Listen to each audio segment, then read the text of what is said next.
Hello friends, Adam here with FED. So, apparently you guys really liked my tier list. Looks like a 2019 list, like there's so much wrong it would take too long to mention everything. But, there are a lot of complaints. And all the complaints center around like 4 or 5 characters. And I'm going to defend myself. Not defend myself. Less defend myself, more explain myself. But those characters being Sylvain is mentioned a lot. Felix is mentioned a lot. I saw Linhart mentioned a lot. Bernadetta was mentioned a lot. And there were other ones, of course, that were brought up. Like a lot of people were saying, "Oh, Leone should be in S tier," or Happy is too high. I saw some people say Happy is too high, and that she and Whycynthia should both be in S tier. But funny enough, I thought more people would be upset about Byleth being an S plus tier. I thought more people would hate that. Anyways, I just want to kind of like just talk about those decisions on my end. So Bernadetta, I'll start with Bernadetta. She is probably the most common one. And you have people like Rangor who came in the comments and was like, basically told me I was stupid. So thanks. And I get it. Like I obviously just like don't like essentially saying I don't know what I'm talking about, which fair, I don't really care. Yeah, maybe I put her too low in my initial list. Maybe I underrated her. And it might have been an overcorrection. Because I like Bernadetta a lot. She's really fun to use. I like Vengeance and I like Encloser. Two really fun skills to have and use on Bernadetta. I just feel like statistically, she just doesn't match up to a lot of other units. So I don't think she should be rated as highly as a lot of other people would rate her. There's a lot of people that were saying that, oh, Bernadetta is amazing. She is definitely an S tier unit. Because of Vengeance and Encloser, so much utility. Best bow user in the game behind Claude, all this different stuff. And like, whatever, dude. Like, I get that, but I don't. And yeah, again, I feel like B might have been an overcorrection. Maybe she deserves to be somewhere like there for her contributions and utility. But I don't feel bad about putting her low. So I guess to kind of, happy middle ground for all the people who said that she's one of the best units in the game, S tier. I'm going to put her like here. Alright, next one that was major. Another one that people talked about that's in B tier that people didn't like was Hanneman. They were like, oh, you put Hanneman above Dedu and Annette and Ignatz and Raphael, how dare you? And it's because he comes out of the box ready to do some decent magic chip damage, whereas like Annette, like she can do the same thing, except she doesn't get Thoron or anything like that. No 3 range, and she doesn't get a long range, but she has rallies. So like sure, toss up between them. Ignatz, I guess if you are very specific with your build on him, sure, better. Like you could put Ignatz higher for hit plus 20 if you really wanted to. I'm just really not impressed with what Ignatz can do. Generally, other units can do the same thing he can do, and more often than not better. So yeah. Anyways, back to like bigger complaints that people had. I was surprised no one was really upset about my placement of like Cyril. I thought people would think he was too low or too high because no one can decide how they feel about that kid. Next one, I think Felix. A lot of people were saying, oh, Felix is S tier or S plus tier or something, saying that Felix is actually the best unit in the game and that he can solo maddening and he can, if you use him properly, if you invest in him properly, he can be the best unit ever. And if you invest in any of these units properly, there can be the best unit ever, because that's just how Fire Emblem works. Especially 3 houses with all the stat boosters. You can get so many stat boosters. You get the right kind of skills on the right character, the right classes. Anyone's going to be good. Ash or Caspar or even Anna can be totally serviceable or really good, depending on how much investment you put into them. So me putting Felix in A tier isn't like a slam on Felix and I think he's a bad unit. I just think he doesn't have anything. I just don't see anything special that Felix has, outside of like his crest. His crest is cool. If he didn't have his crest, he'd be even lower.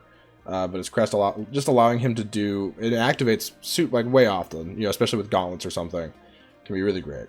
But yeah, I don't think. I think people tend to overrate Felix just a touch. Just a touch. So I don't think I would change him. I like his placement. I think it's fair, in my mind. I think other units perform better than him. I think everyone that's above him really does perform better than him in some way or another. The only one, like, I don't know. I could see him being higher, maybe like up here. Sure, you could put him again above those two magic users. And maybe I put Constance down here looking at it again and call it like that. But I think I would rather have Ferdinand than Felix on my team if I had to pick. So, yeah. Alright, now moving into A+ tier. Some people wanted Leone in S tier. And, like, I get it. Point Blank Volley is great. I called Point Blank Volley a poor man's Swift Strikes. And I really just did that because generally I feel like lances have higher might, which is generally true, I believe. I don't know. Now I'm questioning myself on that. Maybe I'm totally wrong. But as a combat art, it gives better bonuses than Swift Strikes. It does, and I get that. But it also, she doesn't, like, part of the fun thing with Swift Strikes on, like, Sylvain and Sedith and Ferdinand is that they all have crests that activate relatively often to... It's either relatively often or very often in the case of Sedith, that benefit them with the use of 2 attacks from a combat art, and that just makes it feel so much better to me. And I realize that's so marginal, that's probably not even that big a difference, but it seems like a big deal to me. So that's why I think that's why I said it was a poor man's Swift Strikes. And Leone, one of my favorite units of the game, so maybe I purposely put her a little lower than I should have or something. But I felt like A+ was fair. Just her statistically, access to early flying as a female, and Point Blank Volley is awesome.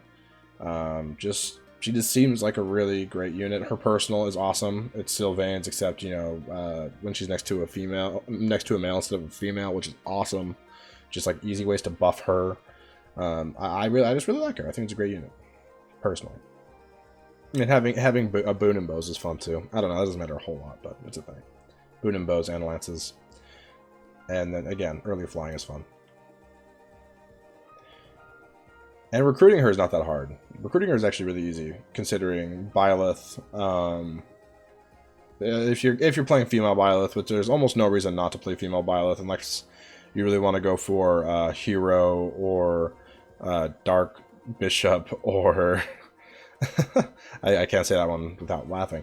Or War Master or something on Byleth. Female Byleth is almost always the better pick just because free Sylvain. And if you're doing that, you're most like, I don't know, I tend to go Pegasus Knight if I can as female Byleth, which means easy recruitment of Leone because she wants lances to be recruited. Also, you just get to a B support, which you can do right after Chapter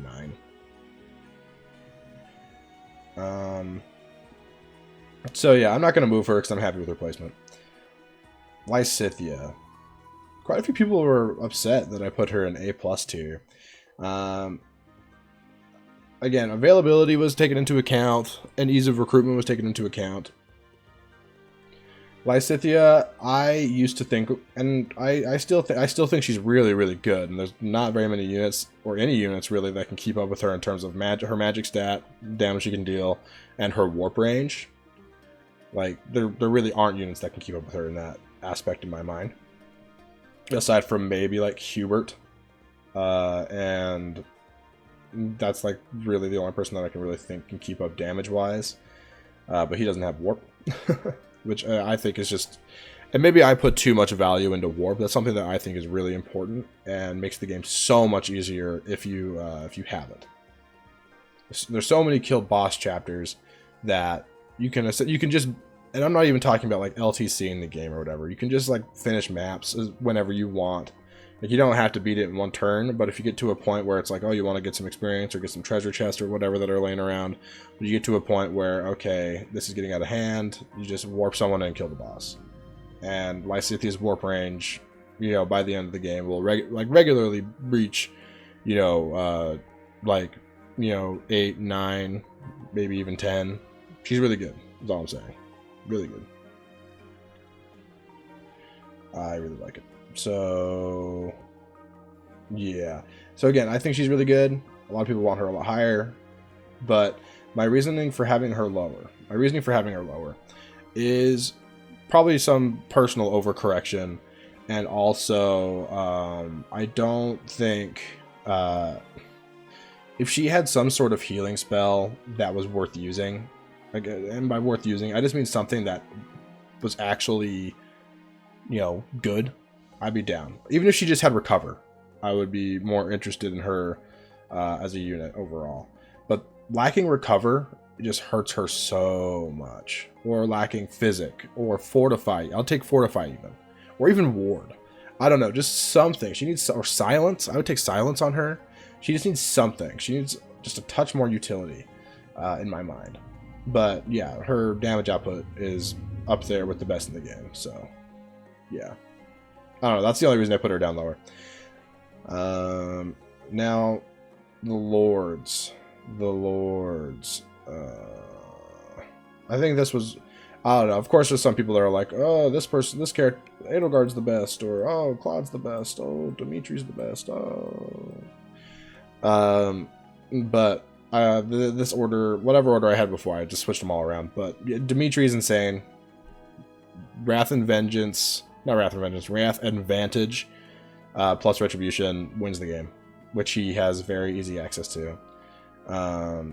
So I think he if we're not taking availability into account, if Dimitri is as available as Sylvain, he would be just like the absolute best unit of all time. Like with no holds bar, one of the best units in Fire Emblem history.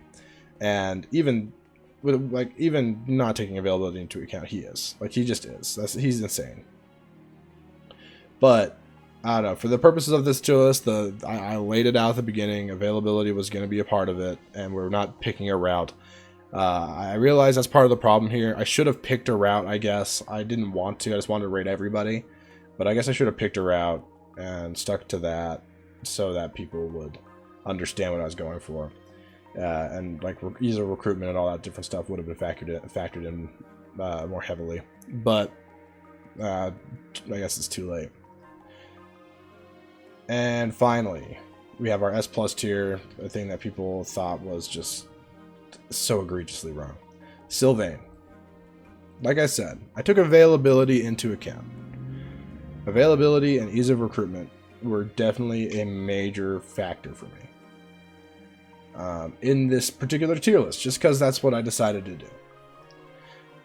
And Sylvain is the most available unit outside of Byleth and the Ashen Wolves. Aside from Byleth and the Ashen Wolves. He can be recruited as soon as Chapter 2 and start participating there. You can have him start working on his Lance rank and just become... He can just start, rolling into becoming a really, really great combat unit. And I get that, maybe... Of course, Dimitri in Blue Lions performs better than Sylvain, or Claude probably performs better than Sylvain, or Edelgard probably does. Or maybe even Sedith does, depending on who you talk to. But he's so available. He's a super solid combat unit. And he's super available. So that's just really what it came down to. Maybe it was me being stupid. Maybe he's C tier. I don't know. Maybe he just shouldn't even be on the tier list anymore. Maybe that's what it is. I'll just take him off the tier list so people stop yelling at me. Happy. A lot of people want Happy in S tier. But super available, warp, physic, great magic list. Banshee is amazing. She gets death, the 3 range. You just give her Thyrsus, or of course you should just be trading around Thyrsus. So if you're trading around a lot, she'll be using it almost every turn, if not every turn. You don't even need her to use it every turn. She's great for fighting monsters. She can break the little gold barrier squares in one hit with any spell she has. which is awesome. She's always effective against monsters, which is way more clutch than you would think. Just super good. Super good. Alright, well, I think that's the tier list that... I think that's everything. I don't know. There were other minor complaints, like why is Ferdinand so low compared to Sylvain when they're basically the same unit. And again, availability. He's really hard to recruit. You actually have to like get some heavy armor on Byleth, which is like not something you usually want to do. But I think those were the major complaints that I addressed. Feel free to disagree with me in the comments. Be civil. There's no need to be mean on the internet. Not that I really care if you agree with me or not. It's just my opinion. We all have our own opinion. Anyways, thanks for watching, guys. Subscribe for more, like this video, and tell me why this is the worst tier list you've ever seen. Bye, guys.